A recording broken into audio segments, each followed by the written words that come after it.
Influencer, soy un racha who want beef. Real pound dealers give a fuck about enemies. Put them on a leash with my OG, smoking OG. Yeah. Warning, the following videos aren't intended to hurt and or bully anyone. It's solely my job in salvation to report on what's going on with the YouTube community and give my opinion because my opinion matters.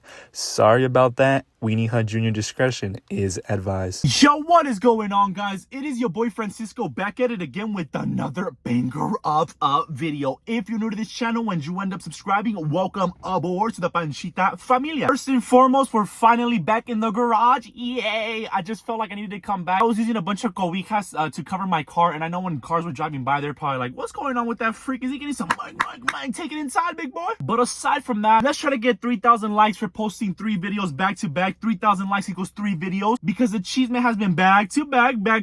And remember, it only benefits you guys. We're really close to 200,000 subscribers. We're in a huge money giveaway. You know it's not boo-boo. I'm one of the ones who does legit giveaways to random people. But let's go ahead and get started with this week's freke of the weke, and it goes to...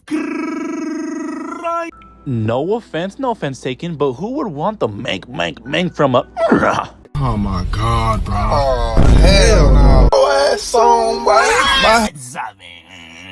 Now, the first thing that we're actually going to get into, did you guys see with... I feel like I'm getting fatter now. I feel like I'm getting more full. I used to be like a little palito. I was just looking at the mirror right now. I used to be like a little pollito, and I feel like now I'm getting the pechote like Luisote. Luis, you better watch out, because once I get the pechote, it's over for you. But aside from the pechote, he actually had something rather than nothing to say, and so did Bramty, and this is what I saw. Mike! Not even me. You barely even addressed me. You addressed my wife directly. And then when you did decide to address me, mention my name the tiniest bit, not even barely directly, right? You choose the saddest excuse to not fight me. You try to educate people on boxing because you're such a boxing connoisseur, you're such a pro, right? You're making your pro debut. The fact that you can't fight me because I have no experience and Adam has experience. All these sad excuses, my weight. You're so worried about my weight. You don't know how much I weigh. You don't know how much I weigh. You don't know if I have boxing experience. I could have years of boxing experience, you wouldn't even know because I don't post about it that much, right? You have one fight, bro. You have one fight, and you think you're a pro. That was a perfect excuse to an audience full of people that don't really know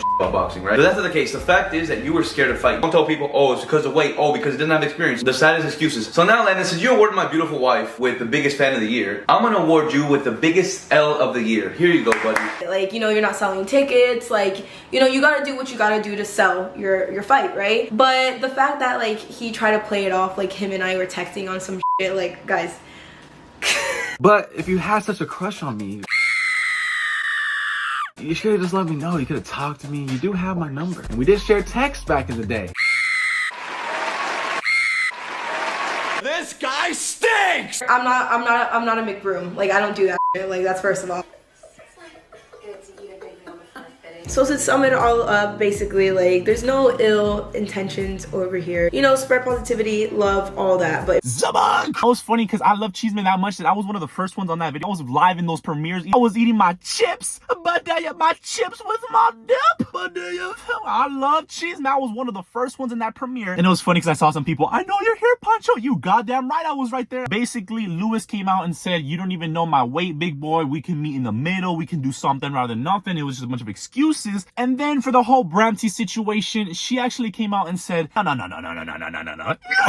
Calm your horses. See what I did there? Calm your horses because big fella, we were never texting like that. And if we were, you were with Shia LaBeouf is what Miss Bramty is saying. But ultimately, it did kind of look like at the end of the video, they were making it into a joke. I think everything was fine, but it was kind of weird. And I know I'm not the only one. I found it a little bit weird that she kind of switched her tone at the end to kind of offer, yo, but if you want, you're welcome to come try out Lewis's Cuban food and we could all hang out. And I'm all for people not to fight. You know, at the end of the day, there's no need for violence. Let's all be friends. It's just weird because during the Shyla situation, I remember you were on live. You were one of the people defending Shyla. So could you imagine how Shia LaBeouf is going to feel that you're invited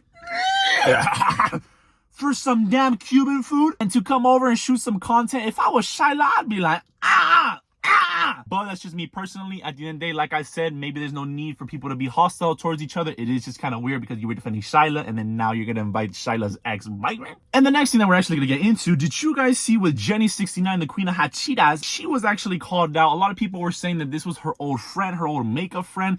And this is what we saw. Mike. As many of you know, I had been styling a known influencer for the past 4 years. I no longer style this person or associated with anything they do, so please don't DM me asking questions / complimenting my work in regards to this person. I would greatly appreciate it. Thank you. I don't know about you guys, but I cannot be friends with someone who is so narcissistic and only worried about themselves 24/7. It sucks when you do so much and invest a lot of time and effort into a friendship, yet they can't reciprocate the same energy back. If you don't want to see me win or be at the top, then we should not be friends. You should always maintain friendships with people that believe in you, that have their own goals in life and heart to celebrate those of others. I always believed in your close friends are a vital part of your success. It shouldn't be a competition. There's plenty of room for everyone to be at the top. I used to regret the genuine I have done for others who ended up switching up, but now I don't because someone has showed them what a real one looked like, and now they would never get that again because they fumbled that friendship. It's always the ones wondering why they don't have any real friends who don't realize they're the problem. From now on, I will only focus on me and the genuine people around me. I've done enough for the ungrateful. Sheesh.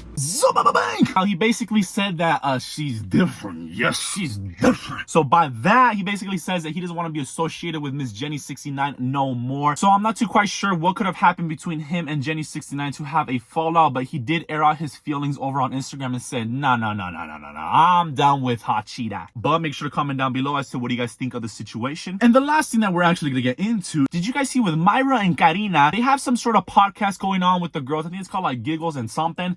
But in this podcast, they were actually calling out somebody that was being, I think, very disrespectful to Miss Myra, because if you guys didn't know, I think she had a miscarriage or she lost one of her babies. And this person was basically telling her how she should feel about this. Mike. All I did was defend myself and block her. What the does this have to do with delusion stories? But she tagged my friend, one of my closest friends, Flory. My best friend tagged my best friend and tagged her and said tag her since she blocked me. Others who have gone through this also want validation. Validation for what? You did the complete opposite to me. You did the complete opposite from validate. Like you want to talk about validation, but you're shutting me off talking about my son. talking about you can't grieve, basically. Make it make sense. You want validation? Give me validation then. Yeah, it makes no sense. And on top of that, and I was very, very confused because weird, dude. And you know, Flory ends up telling me that she tagged her, obviously, and I'm telling Flory like ignore, she's lost her mind. So Flory ends up like telling me that on top of tagging her, she messaged her, I don't know why people think they are better than us. And I'm thinking like, I don't know if I'm arguing with a... But the worst part of it all is that she was saying that this person was from their high school. And if you guys don't know, let me put this down. The crazy part is, if you guys didn't know, your biggest haters are from high school. They're triggered. They're literally mad. You're mad. And I'm telling you this from firsthand experience. My biggest haters are people from my high school. They're triggered. And I know every time I come up on their feed, I come up on their TikTok, you can't do absolutely nothing. All you can do is cry about it to your mommy, eat a cookie or a biscuit. But I will say, ultimately, in all seriousness, whoever this person was, like a high school person that went to high school with them, I don't think you have the right to tell how Myra should feel. Me personally, I did find that disrespectful, but make sure to comment down below as to what do you guys think for someone to tell Myra how she should feel. And for the world news, I'm gonna go ahead and wrap it up because I forgot how hot this damn garage is. For the world news, did you guys see in Saudi, they're actually trying to build a 100-mile project. I guess it's a renewable vertical, project that they want to build. Mike. Zabang. Now, I don't know if this is going to be a good idea or if it isn't, but if it is renewable, I do think it's a good idea. As long as you're not harming the environment, I think it's fine to build, but I did find it kind of interesting because the project kind of looked unique. But I'm going to go ahead and wrap up the video here for you guys. I hope you guys did enjoy this video. Make sure to smack that like button. I really do appreciate it. Helps us grow to new chismosos and chismosas, and it only benefits us for the giveaways. Follow my social media, and I really do appreciate you guys. Okay. Ponlo en reversa. ¿No sabes cómo ponerlo en reversa? Dios mío. Espérate. Ponlo en parking. Es que no quiere. Él no sabe para empezar. ¿Qué? Él no sabe para cómo empezar. Se dice que no sé, cabrón. Se dice que no sé. Ok, primero, ¿lo quieres en parking? ¿Sí o no? Sí. Ok, está bien. Ponta tu pie. ¿Está en el freno? Perfecto. Las dos manos, ahí. Las dos manos. Pon atención. ¿Qué no ves que estoy trabajando todo el día? ¿Y ahora te tengo que enseñar cómo manejar? ¿Qué? ¿Por qué eres así, hijo? ¿Por qué eres así?